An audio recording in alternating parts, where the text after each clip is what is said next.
guys, I'm Cardamom and welcome back to Cravings Food Adventures. You know I have a real love for Thai food, and last year I went to Sukhothai with my co-workers. Now Sukhothai is one of my favorite Thai restaurants in downtown Toronto, and I was introduced to Khao Soi. Today we're going to be making a delicious chicken Khao Soi. Although Khao Soi is a Thai dish, it has very different ingredients. Now it's very popular in the Ching Mai area, and it is rumored to have been brought down by Chinese immigrants, and it also can be traced right up to Burma. Now the ingredients that are used in a Khao Soi are actually very similar to ingredients that we use in Indian cooking. The name Khao Soi is loosely translated to cut rice or cut noodles, but today egg noodles or wonton noodles are widely used. What I love about the Khao Soi is the comfort of that coconutty broth that's made with the very special Khao Soi spices. It's also made with chicken or beef, and egg noodles are added to the broth, but that's not all. It's topped with fried egg noodles, and this is my favorite part of the dish. Now the Khao Soi is served with some lime, shallots, and some sour pickled mustard. This is absolutely delicious. Before I go any further with this recipe, please make sure that you're subscribed to my channel. I upload new videos every week, and also ring that bell, that's YouTube's new bell icon. That will notify you every time I upload a new video. Now let's get cooking.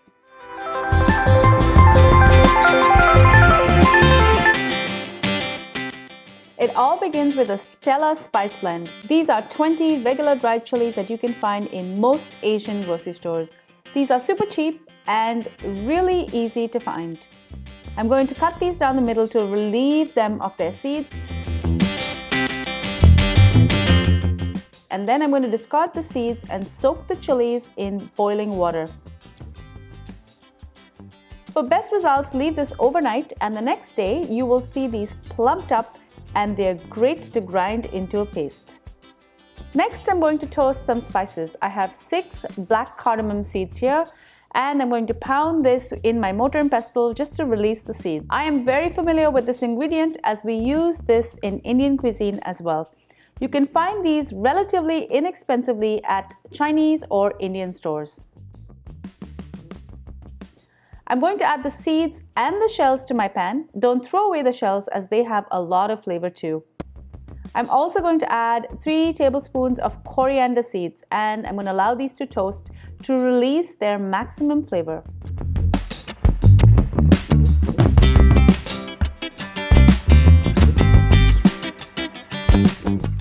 I'm just going to leave this aside to cool.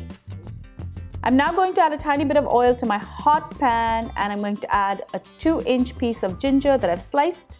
I'm also going to add a 1-inch piece of fresh turmeric that I've sliced as well, and a half cup of shallots that I've sliced. I'm lucky as my local Chinese grocery store stocks the ginger, galangal, and turmeric side by side, and it's easy to pick up the wrong one if you're not paying attention. Fresh turmeric looks very similar to organic ginger. It's darker in color and it's orange when you slice into it. If you can't find this ingredient fresh, you can just substitute a teaspoon of turmeric powder later. I'm looking to get some char on both sides. Now the char is part of the great flavor profile.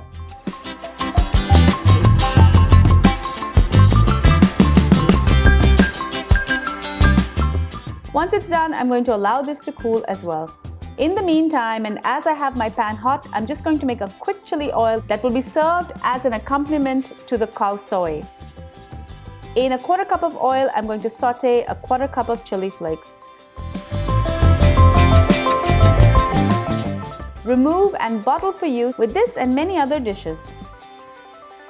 I'm now going to get the dry ingredients first into my processor. The black cardamom and the coriander is going in, and I'm going to process it.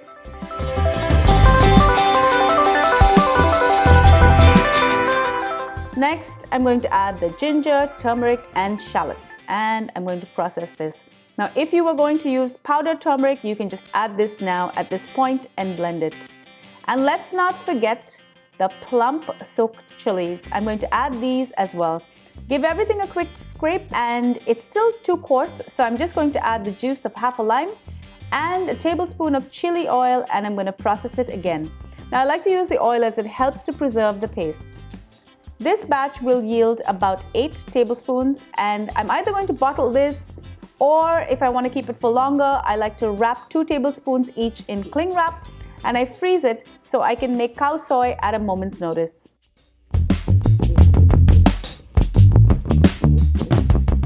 Add 2 tablespoons of coconut oil, and when that melts down, I'm going to add 2 tablespoons of the prepared khao soi spice paste. I'm also going to add 2 pounds of boneless chicken. Now, I prefer Thai meat for this recipe, but you can use whatever type of chicken you like.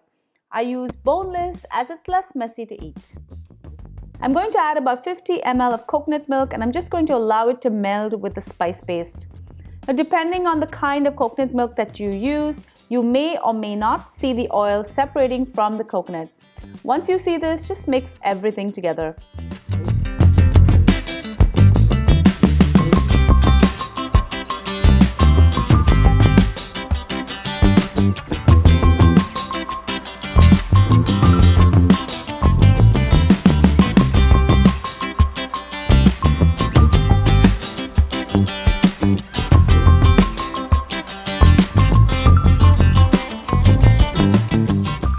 I'm now going to add another 150 ml of coconut milk. I have 2 cups of stock here, and I'm just going to pour this in and bring it to the boil. I'm using chicken stock, but you can use veggie or beef if you're making a beef khao soi. Allow this to simmer for 20 minutes. We want to reduce that liquid down by half. Taste at this point to balance the flavors. I'm going to add 1 tablespoon of sugar and 3 tablespoons of light soya sauce. If you're using a store-bought stock and it's a little bit salty, use less soya sauce. I'm also going to add a teaspoon of that chili oil we prepared and give this a good stir. I'm just going to take this off the heat now and boil my noodles. You need preferably fresh noodles as they are the best to deep fry. Now I have 2 sizes here. Some people prefer to use the thicker noodle for the soup and this thinner one for the deep fried garnish. Now the thinner noodle does take less time to fry, but I find that it absorbs a lot more oil and it's sharp enough to stab you in the mouth. This is a true story. I prefer to use a thicker noodle. One, I only have to buy one kind and it looks really elegant when it's presented. In my boiling water, I'm going to boil this for a few minutes and then I'm going to drain it and keep it aside. Next, I'm going to heat up my oil. Separate the noodles and drop them in, and once crispy, just remove them and keep them aside. This works best with fresh noodles. If you're using the dried kind, you have to cook the noodles first and then you have to make sure that they're super dry before frying. These can be made ahead and stored in an airtight container. It's now time to assemble the khao soi, and to make it restaurant perfect, I'm going to start with the soupy curry, and then I'm going to add some of those cooked noodles, add a little more gravy to coat the noodles on the top, and top with the crispy fried wonton noodles, which in my opinion is the icing on the cake. Traditionally, this is served with some lime wedges, shallots, and pickled sour mustard greens. Yum!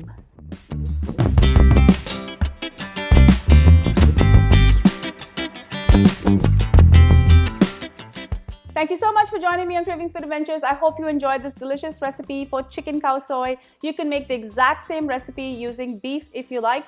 Make sure that you subscribe to my channel, guys. I upload new videos every week. Share my channel and my videos with your family and friends. I really hope to hit 50,000 subscribers by the end of this year, and you can help me get there. Also, follow me on all of my social channels. I'm on Facebook, Instagram, Pinterest, Twitter, and even Snapchat. Until I see you next time, take care, guys. Bye.